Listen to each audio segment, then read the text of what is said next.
Cheira, dá uma cheirada a todo mundo, para depois, quando ele estiver ativo, na hora que vocês forem pegar, vocês verem o cheiro dele. Ele fica sem líquido? Ele já vai ficar com todas as nossas bactérias. Ele não tá ativo, né? Não é pra espirrar não, hein, gente? Porque senão vai ter mais Mais bactéria. vambora. Bactéria no... Ui! Cheira Poliana, Poliana cheira. Tá cheiro bom. É forte, né? Não, ele se ficar muito tempo guardado, ele chega a ágil nariz. Que cheiro maravilhoso. Uma coisa... Incrível, incrível. Estragar ele é difícil? Dá trabalho. O cara tem que Dá ser, trabalho. tem que ter gol, tem que ser competente, mas estraga. Se deixar muito tempo, estraga. Deixar muito tempo sem comer e tal. Sem alimentar ele, né? Tá. Muito tempo. Mas, pô, assim, eu já salvei fermento de 3 meses. Tá 3 meses lá no fundo da geladeira, eu salvei ele só de onda e veio. Conheço história de gente que salvou fermento que estava 5 anos congelado. Não sei Arqueologia, se é papo né? O furado trabalho da ou não. arqueologia. Agora, eu acho assim, depende muito de como... É igual o cara que ficou à deriva, 10 dias no mar.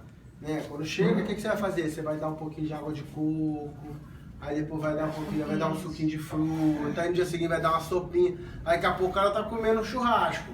Né? Tu vai aos poucos dando força para ele. É a mesma coisa que você vai fazer com o seu fermento se você ficar muito tempo sem alimentar. Alimenta uma vez, deixa ele subir, descer, alimenta de novo, subir, descer, faz umas 3, 4 alimentações, que é como eu faço o panetone, por exemplo. O panetone, eu pego o fermento, eu alimento ele 4 vezes seguidas. Eu alimento uma vez, deixo ele chegar 4, 5 horas, alimento de novo, Eu vou alimentando para quê? Para ele ganhar força e perder a acidez. Eu não quero acidez no meu panetone. A acidez que eu quero no meu panetone é do aroma que eu faço.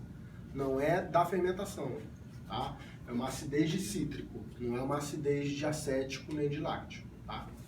Então aqui estamos com 300 gramas de fermento aqui, tá? Então eu vou botar 600 de água e 600 de farinha de trigo, ok? Ou seja, uma parte de fermento, 2 de água e 2 de farinha.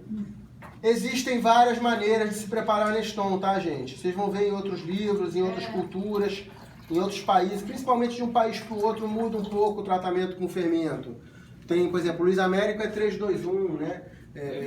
O Alex é 3-2-1. O Alex segue meio pão nosso, né? O pão dele é meio pão nosso. Eu sou 1-2-2. França, por exemplo, o livro do Eric Kaiser, que é aquele que escreve La Russe da Palha do Pão, né? O Eric Kaiser é um baita padeiro, tem umas padarias sensacionais lá em Paris, é tipo uma boutique de pão. Assim, ele faz o contrário, ele faz 2 de fermento para 1 de água e 1 de farinha. E aí, sim, a cultura dele foi criada. O importante é assim, eu estabeleço um padrão para essa cultura. Essa é que é o grande barato, né? Eu, quando criei a cultura, eu estabeleci um padrão para essa cultura.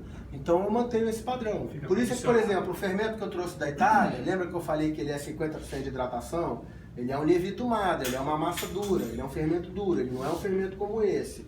Eu mantenho ele duro. Aqui na Itália se chamaria licole.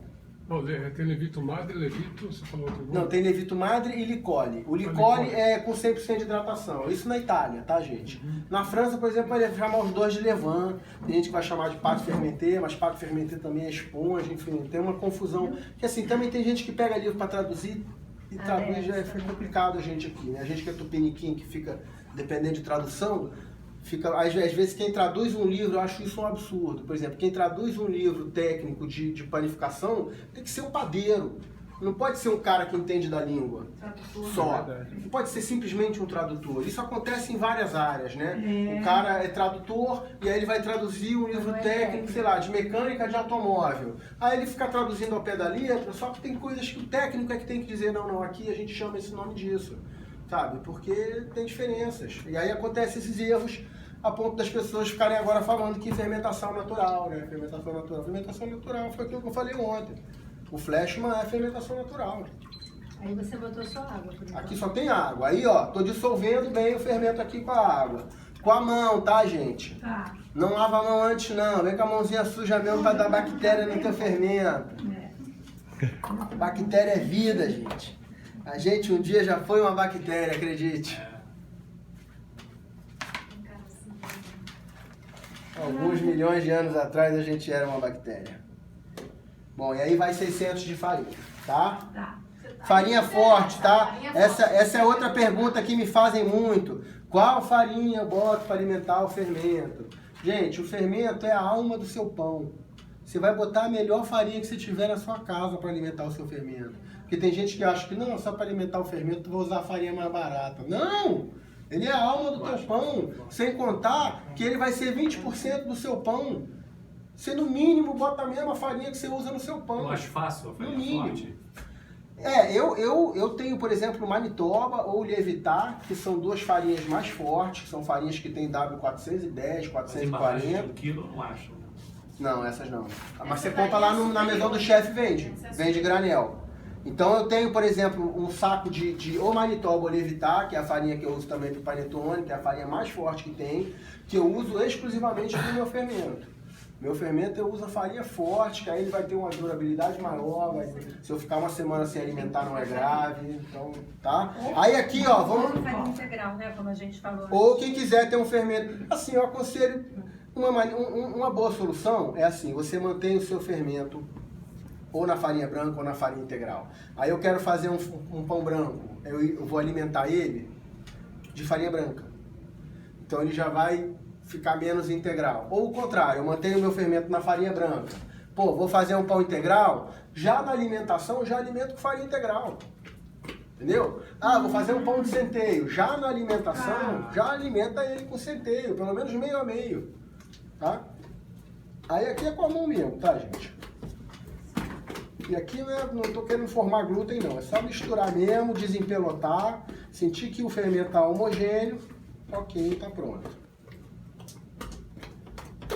600.